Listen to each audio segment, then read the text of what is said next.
शर्म आनी चाहिए, लिटरली शर्म आनी चाहिए, क्योंकि अगर आप अभी भी उम्मीद कर रहे हो कि इस तरह की मूवी बॉलीवुड में बन सकती है या ये हिंदी सिनेमा वाले ये मूवी बना सकते हैं, ऐसा पॉसिबल नहीं है। इस तरह की मूवी ये लोग बना ही नहीं सकते, तो आप अगर बार-बार ये उम्मीद पाल रहे हो तो कहीं न कहीं गलती आपकी है, इसलिए शर्म तो आपको ही आनी चाहिए। भाई जो लोग हमारी भारतीय पौराणिक कथाओं की तरफ आँख खोलकर देखना भी नहीं चाहते, उनसे कैसे उम्मीद पाल सकते हो आप? और कारण मैं आपको बता रहा हूँ कि क्यों ऐसा नहीं होने वाला है। देखो, हिंदी दर्शक जो है ना, वही महाअवतार नरसिम्हा को एक अलग लेवल पर लेकर जा रहे हैं। कलेक्शन इस बात की मान गई, लेकिन उसके बावजूद भी बॉलीवुड की बात समझ में नहीं आएगी और वो लोग ये चीज़ कभी भी नहीं करने वाले हैं। इन दिनों कंटेंट इतना ज़्यादा आ रहा है कि दर्शकों को जब तक कुछ नया और अलग देखने को नहीं मिलता, वो लोग थिएटर तो दूर, ओटीटी पर भी अपना टाइम बर्बाद नहीं करते। फ़िल्म मेकर्स के सामने ये एक बहुत बड़ी चुनौती बनकर आया है कि उनको हमेशा और लगातार कुछ नया करना है और नया करके ही वो कहीं न कहीं पब्लिक को अपने साथ एंगेज कर पाएँगे। और ऐसी ही एक शुरुआत करी है महाअवतार नरसिम्हा ने। इसे आप आज की तारीख में सिनेमा में एक नए यूनिवर्स की शुरुआत के तौर पर देख सकते हैं।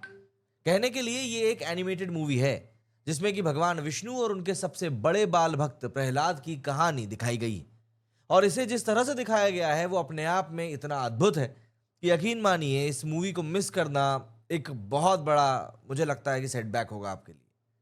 इस मूवी के मेकर्स ने कुछ नया करने की एक कोशिश करी है एंड ऑब्वियस सी बात है, जब कोई कुछ नया करता है तो कुछ कमियां रह जाती हैं, लेकिन हमको उस प्रयास को अप्रिशिएट करना चाहिए।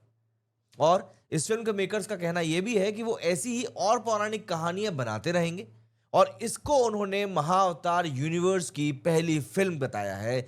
और जिस भव्य तरीके से ये फिल्म बनी है, उसे साफ तौर पर देखकर लगता है कि यूनिवर्स अपने आप में कमाल होगा। बस जरूरी यह है कि दर्शक इस कमाल की फिल्म को देखने थिएटर जरूर जाएं और उसको मिस ना करें। देखिए क्या होता है ना कि कई बार हम लोग एक डिल्यूजन में रहते हैं कि नहीं यार, मूवी है तो घटिया ही होगी। अरे भाई क्यों? हो सकता है कई बार आपको एक अच्छा सिनेमा देखने के लिए मिल जाए।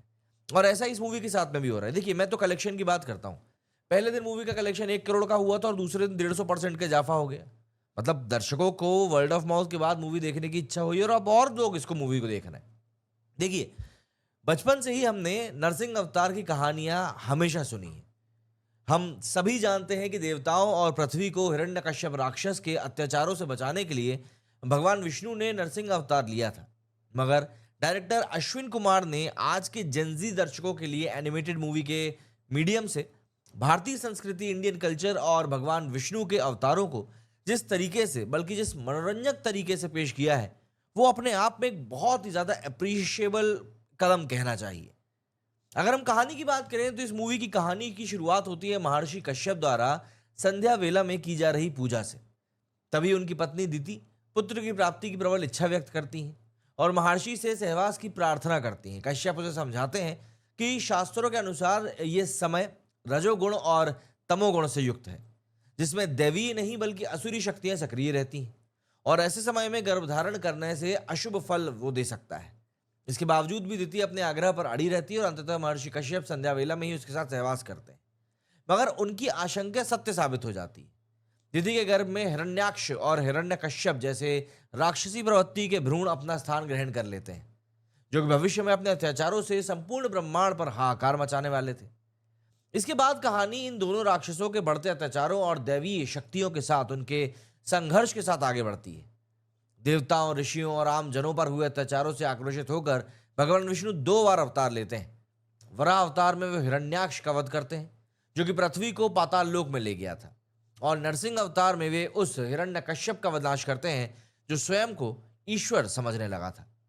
कहानी में हिरण्यकश्यप के पुत्र प्रहलाद की मुख्य भूमिका है, जो कि बाल्यावस्था से ही भगवान विष्णु का परम भक्त है।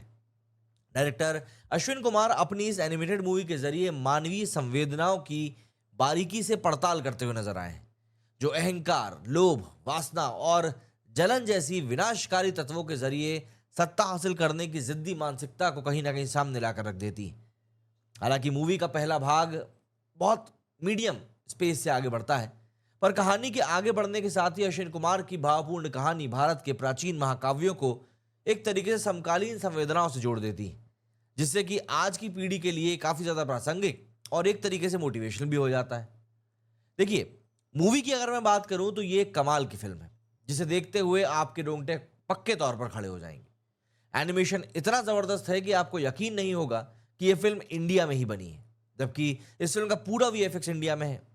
और जिस तरीके से कहानी को, जिस तरीके से स्टोरी टेलिंग करी गई है, आप एक सेकंड के लिए स्क्रीन से नजर नहीं हटा पाएंगे। जिस ग्रैंड तरीके से भगवान विष्णु के दोनों अवतारों को पेश किया गया है, यकीन मानिए आप चौंक जाएंगे। करीब पूरे 2 घंटे तक यह फिल्म आपको बांध कर रखती है। प्रहलाद की कहानी कहीं ना कहीं दिल छू जाती है, और इस फिल्म में दिखाई गई कुछ कथाएं हमने पहले भी सुनी है, लेकिन जितनी डिटेल में इनको दिखाया गया है उतने कमाल तरीके से देखना अपने आप में एक बहुत ही अलग एक्सपीरियंस है। ये एक अलग तरह की फिल्म है, ये कहना गलत नहीं है। एक अलग तरह की पहल है, ये मानना गलत नहीं है। और हमारी पौराणिक कथाओं को सामने लाने की बच्चे इस फिल्म के जरिए एंटरटेनमेंट के तरीके से इन कथाओं के बारे में जान सकेंगे, तो ऐसे में आप इस पहल को सिर्फ अप्रिशिएट कर सकते हैं। इस फिल्म को बच्चों के साथ एंजॉय किया जा सकता है, इसे पूरी फैमिली के साथ देखा जा सकता है। बात एक्टिंग की करें तो सारे एक्टर्स ने यहाँ पर कमाल का ही काम किया। वॉइस एक्टिंग करी है ना, मतलब एक्टिंग तो है नहीं, एनिमेशन है, तो वॉइस एक्टिंग बहुत अच्छी करी है। सभी की आवाज़ उनके किरदारों पर सूट करती है।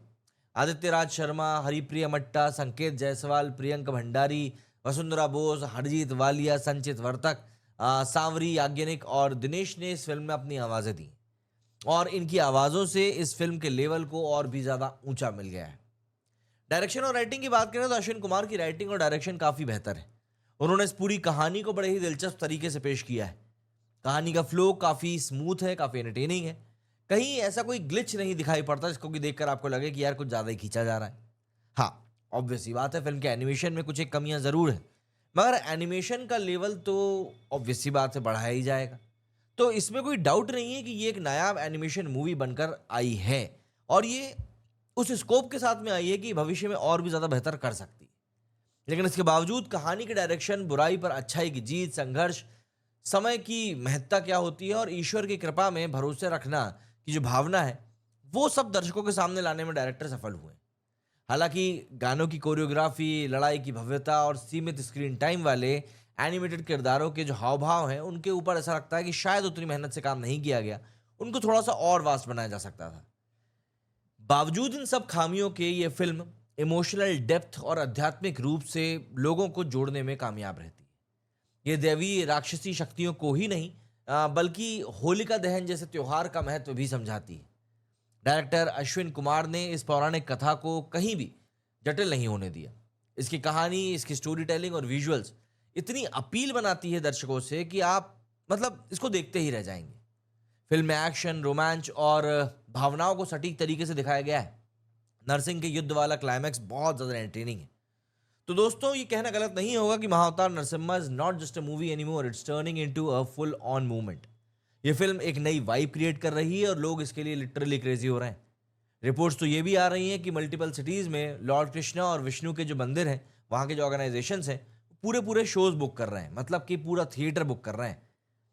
साधु संत हैं, जो भक्त हैं और जितने भी फैंस हैं, वो सब थिएटर्स में लिटरली झूम रहे हैं, जिसकी तस्वीरें सोशल मीडिया पर सामने आ रही हैं। और एक और बात, ये लोग स्क्रीनिंग्स के दौरान भजन कीर्तन भी कर रहे हैं, मतलब थिएटर्स के अंदर। Can you just imagine. और यही कारण है कि ये एक फिनोमेना बनती जा रही है, एक स्पिरिचुअल पार्टी के जैसी होती जा रही है। एंड हाँ, थिएटर्स में क्या माहौल है, भक्त जो है वो सिर्फ इस मूवी को देख नहीं रहे हैं, वो बिल्कुल पूरे जोश में जा रहे हैं। स्क्रीनिंग्स के दौरान लोग भजन कीर्तन कर रहे हैं right there in the theatre. Can you believe. मतलब मैंने ऐसी वाइब पहले कभी नहीं देखी। ये सब चीज़ें कहीं ना कहीं बताती हैं कि हमारे लोग आज भी अंदर से भक्ति के भाव में हैं, बस उनको सही मौका नहीं मिलता। ये बस इतना बड़ा है कि बॉक्स ऑफिस पे भी धूम मच रही है। इंडस्ट्री इंसाइडर्स बोल रहे हैं कि Mahavatar Narasimha could be a लंबी रेस का घोड़ा, मतलब कि ये फिल्म ना सिर्फ दिल जीत रही है बल्कि बॉक्स ऑफिस पे नंबर भी जीत रही है। हर एक शो ऑलमोस्ट हाउसफुल जा रहा है, लगातार शोज को बढ़ाया जा रहा है और लोग बोल रहे हैं कि दिस इज समथिंग अलग ही लेवल। क्या मतलब, आप देखो ना कुछ चीज़ें ऐसी आ ही जाती समय रहते। दोस्तों, महाअवतार नरसिम्हा एक फिल्म नहीं, एक रिवॉल्यूशन है, और अगर आपने इसको अभी तक नहीं देखा है तो उसको जल्दी से टिकट्स बुक करके इस मूवी को थिएटर में देखने जाओ, उस एक्सपीरियंस को जियो।